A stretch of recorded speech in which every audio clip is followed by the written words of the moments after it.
Good afternoon, I'm Raylene Ramsey. This is your afternoon news fix for Wednesday, the 11th of February. Questions from the Greens over a probe into the Reserve Bank's pandemic response.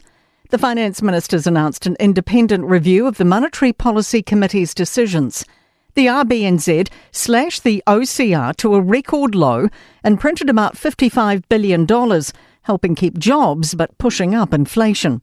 Greens co-leader Chloe Swarbrick says this is suspicious timing. To now be announcing this in an election year, with it likely to come in a month or two before the election date, really speaks to some potentially quite dodgy motivations.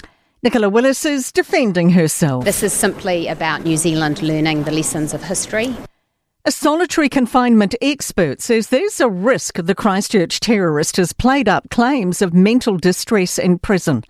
Brenton Tarrant wants to try to vacate his guilty pleas for the 2019 murders. A psychologist told the Court of Appeal the conditions he describes would impact mental health. But Swinburne University Professor James Ogloffs pointed out that contradicts assessments of Tarrant's health at the time. That raised concerns about the possibility that Mr. T's presentation had an element of being exaggerated or contrived. 10 people, including a suspected shooter, have died in a school shooting in Canada's British Columbia. CBC News reports 7 people were found dead at Tumbler Ridge Secondary School and 1 died on the way to hospital. 2 others were found dead in a nearby home. Another 25 people are being assessed. The government's promising to help with Wellington's catastrophic wastewater treatment plant failure. Cleaning's nearly finished at the Moa Point site, although wastewater will continue to flow into the ocean for the foreseeable future. Local Government Minister Simon Watt says he's reviewing a letter from Andrew Little this afternoon. He says the government's committed to finding what went wrong. Wellingtonians remain frustrated that this has occurred and they want answers to the big questions, and I've been consistent that is the same position of government. We said to the Mayor we're here to help. A 40-year-old man's been arrested over a stabbing in central Christchurch on Monday on Fitzgerald Avenue. The victim's stable in hospital.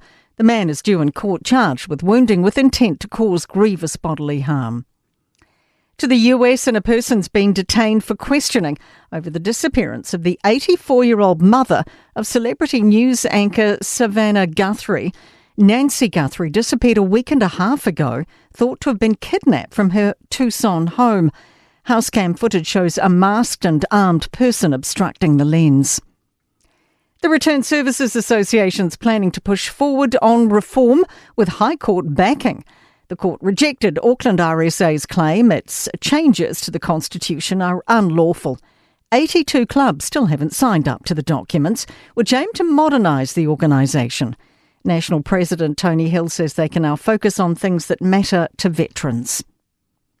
In sport, Fabian Holland's Super Rugby season is over before it officially began. He requires surgery on his dislocated shoulder. The Chiefs have named 4 debutants in their 23 for their Valentine's Day visit to the Blues, but Damien McKenzie is out after the birth of his first child. Wider training group member Torian Barnes makes a surprise debut at blindside for the Blues. Former assistant Deb Fuller says she has the full support of Silver Ferns coach Dame Nolene Taurua in defecting to Malawi ahead of the Commonwealth Games. That is your latest news fix. We'll have another update for you tomorrow morning from the Newstalk ZB newsroom.